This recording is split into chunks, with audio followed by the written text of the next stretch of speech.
Michael Kilgore was a police officer in Center, Alabama, a small town, the kind of place where people trust their cops. He'd been on the force for a while, seemed like a decent guy, but something went wrong. Terribly wrong. Kilgore became a predator in the very uniform meant to protect. Kilgore's job was to serve and protect. Instead, he turned to something sinister. He started planting drugs on people, innocent people. Imagine that, a cop framing you for a crime you didn't commit. It's the stuff of nightmares, man. This wasn't a one-time thing either. Kilgore made it a habit. He was systematically targeting people, ruining their lives for his own twisted reasons. What kind of cop does that? It's mind-blowing. Kilgore didn't act alone in this conspiracy. He had help. Another officer, someone he worked with, someone who was supposed to be upholding the law right alongside him. Together they concocted this plan, this betrayal of everything law enforcement stands for. Their scheme was simple but effective. They'd find their target, someone they thought they could get away with framing. Then, during a bogus traffic stop, they'd plant drugs in the person's car. It was a complete setup. The victims, caught completely off guard, had no idea what was happening. They were instantly labeled criminals. Their lives were turned upside down. Jobs lost, reputations ruined, families torn apart, all because of Kilgore and his accomplice. The details of Kilgore's crimes are disturbing.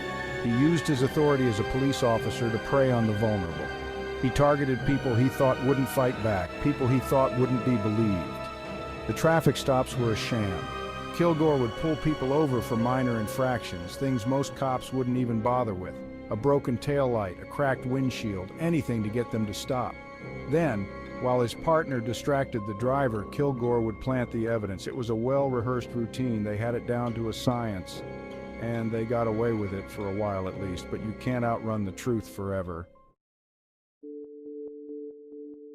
Section 4. The walls close in, arrest, charges, and sentencing. Eventually, Kilgore's world started to crumble. Someone somewhere knew what he was doing. Maybe it was a guilty conscience, maybe it was a brave witness. Whatever it was, the truth began to surface. The authorities launched an investigation. They started digging into Kilgore's past, his cases, his behavior, and what they found was shocking. A pattern of corruption, of lies, of abuse of power. Kilgore was arrested. He was charged with multiple felonies, including official misconduct, drug trafficking, and evidence tampering. His reign of terror was over. He faced serious prison time. The justice system was finally catching up with him. Section 5. Shockwaves through Center. Law enforcement reacts. The news of Kilgore's arrest hit Center like a bomb. People were in disbelief. This wasn't some big city with rampant corruption. This was Center, Alabama. Their own police officer, the one sworn to protect them, had been betraying them all along. The Center Police Department was reeling. They had been betrayed by one of their own. The chief of police issued a statement, expressing his outrage and vowing to cooperate fully with the investigation. Law enforcement officials from surrounding areas were equally appalled. This wasn't just a black eye for Center, it was a black eye for all cops. They knew they had a lot of work to do to regain the public's trust. Section 6. Betrayal of trust. The long road to recovery. The Kilgore case is a stark reminder that corruption can exist anywhere, even in the smallest of towns. It's a story about the abuse of power, the erosion of trust, and the long road to recovery. For the victims of Kilgore's crimes, the damage is done. Their lives were turned upside down by his actions. They will forever bear the scars of his betrayal.